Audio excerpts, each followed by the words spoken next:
your instruction, doctor, and both of us know that you can't arrive at 2 p.m. if at 2:15 you turn onto Doge Street in Lococo.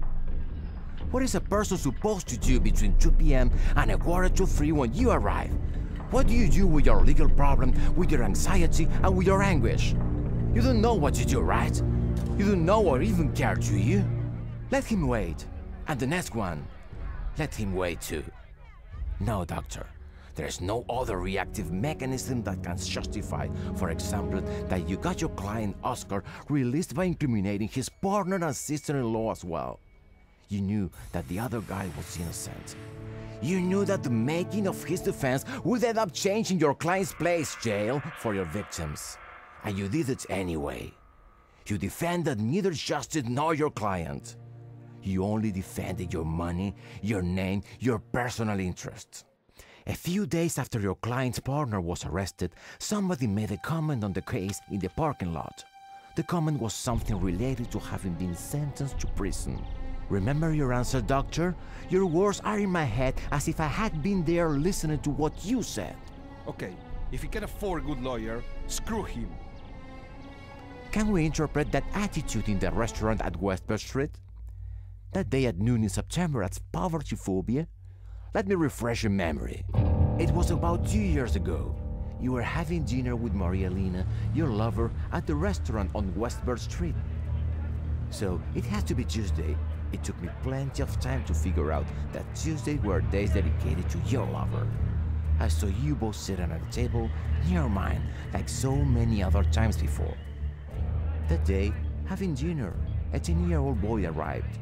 He was selling roses to the customer at the restaurant. Nobody had seen him, not the waiters, not Maria Lena, not even me. And suddenly you scream, "Waiter!" And the waiter who usually served you and who fears you as much as he hates you, walked quickly over to your table. Then you made the waiter push the boy away onto the street. Psychology has many explanations for these nasty things, but to me there is only one way to see it. You are the nasty creature, doctor. You are so bad that you don't deserve to live.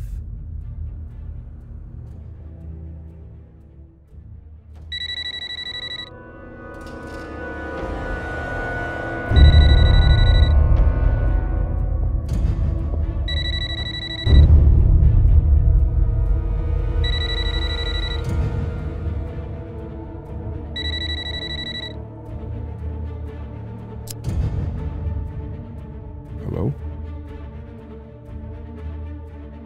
Hello?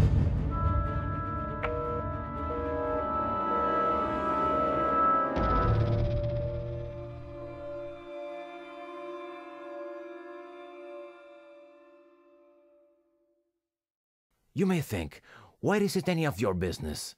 It is my business, doctor, and I do care. I care because I'm that old man who was splashed by you on the corner of Doge and Caesar Street 5 years ago. I care because I'm also the kind of guy who has to walk 2 blocks every day because I can't park on St. Mary and Smith Street. I care because I'm your wife, doctor, who wishes she could have lunch with you someday. I care because I'm the innocent prisoner who was sent to jail for something he didn't do. I care because in many ways I'm that kid who was trying to sell flowers on Westbrook Street. Psychologists have taught me a lot about mental processes. During the last years, doctor, I have thought that you were just a part of me. A horrible part of me with an independent life which shows the worst of me in each of your attitudes. I think that it was from those ideas of incarnation and identification that I realized that not only did you not deserve to live, but you should also die. Yes, die. But how? Who knows? What would be the fairest way? An accident? A heart attack? Suicide? I don't know.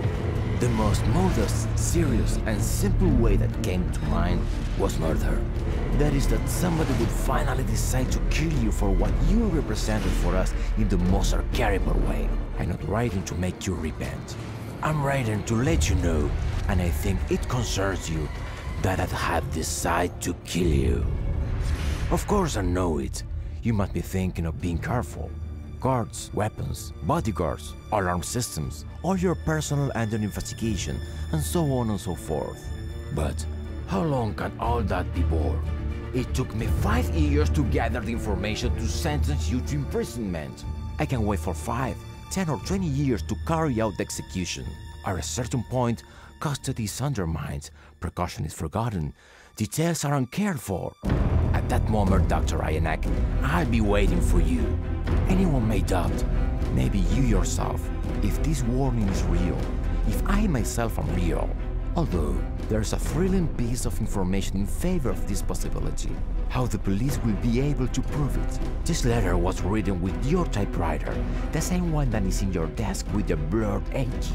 The paper is the same one that you used and it was taken from your desk drawer. If we consider the time that it takes to type that letter, we would come to the conclusion that the only person who could have written it unsuspectingly is you yourself, Doctor.